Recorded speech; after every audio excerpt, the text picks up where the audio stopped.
Vamos con la segunda parte de este apartado de los problemas de Cuba y Filipinas, hablando un poquito de Filipinas. En Filipinas la presencia española no se mezcla con la población civil y es simplemente una presencia puramente colonial de explotación de los recursos naturales de Filipinas.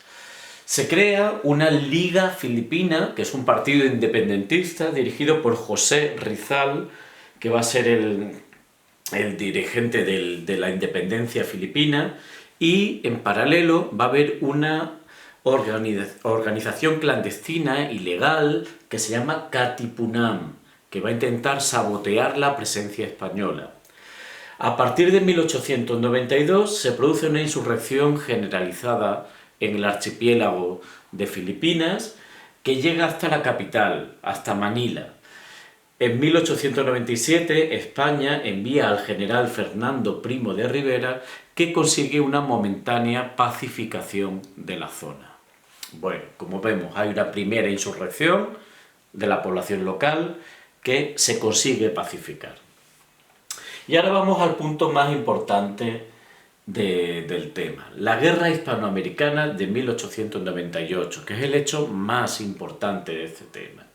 Dentro de ese apoyo que Estados Unidos estaba brindando al Partido Revolucionario Cubano, envía tropas, entre ellas un acorazado, el Maine, que estaba atracado en el puerto de La Habana. Y resulta que ese acorazado explota, causando la muerte a unos 200, me suena el número de 218, pero puedo equivocarme, 200 y pico soldados americanos. Hoy en día sabemos que lo más probable es que fuese un accidente, y de hecho que fuese un error, porque tenían la munición muy cerca de determinados motores y calderas del barco, y que por ahí puede haber habido algún tipo de error. Se baraja la posibilidad del sabotaje, de que alguien haya intentado hacer explotar el barco. Incluso se baraja la opción, pero esto es indemostrable y es una teoría sin mucho fundamento, de que fueran los propios americanos quienes hicieran explotar el barco. Lo que ocurre es que los americanos, el gobierno americano, acusa al gobierno español, sin pruebas. Está claro que el gobierno español no hundió el barco, eso sí es seguro. Pero aún así acusa al gobierno español. Y hay una campaña de prensa a nivel nacional en Estados Unidos en contra del gobierno español y acusándonos de haber hundido ese barco. Lo primero que se hace es, se le impone un ultimátum al gobierno español para abandonar la isla. El gobierno español no reconoce el ultimátum. Estados Unidos termina declarando la guerra a España en Cuba y Filipinas. ¿Cómo afronta España esta guerra? España cree que va a ganar la guerra. España se considera a sí mismo un país tradicional, grande, importante, una potencia internacional, que ha sido un imperio en América, y Estados Unidos no deja de ser un país que apenas tiene 100 años de antigüedad y que no ha intervenido en el extranjero prácticamente nunca. Con lo cual, no conocemos su potencial militar ni armamentístico. El caso es que los barcos que España manda a Cuba no son barcos que en buenas condiciones, el armamento es antiguo, los soldados están mal preparados y los generales tienen poca experiencia. Mientras que la Armada Americana es muy moderna, barcos acorazados muy avanzados con un armamento de última línea y soldados muy bien preparados. La derrota fue total. También una cuestión importante es que Cuba está relativamente cerca de Estados Unidos, mientras que está muy lejos de España a la hora de enviar suministros o refuerzos. Igual que Filipinas.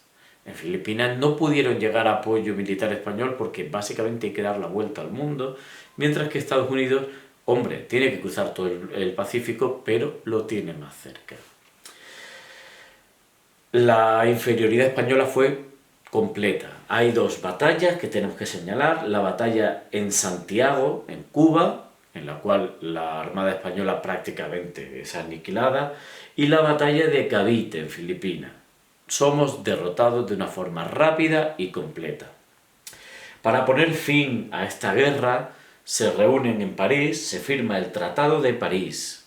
En ese tratado, Estados Unidos fuerza a España a reconocer la independencia de Cuba, mientras que Filipinas, Puerto Rico y Guam pasan a estar bajo control de Estados Unidos. A cambio, y esto es interesante explicarlo, Estados Unidos le paga a España 20 millones de dólares de la época, que en la época es un dineral.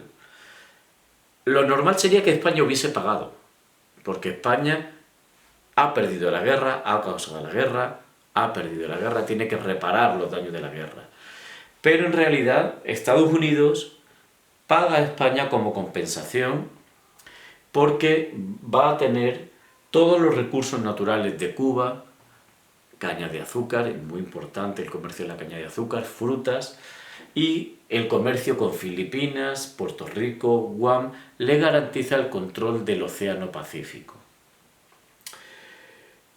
Para España va a firmar el tratado con miedo a que esta pérdida de colonias se extienda a otros archipiélagos y a otras posesiones. Si se ha perdido Cuba, ¿por qué no perder Canarias, Ceuta, Melilla, Guinea, el resto de las posesiones? Así que con ese miedo se acepta.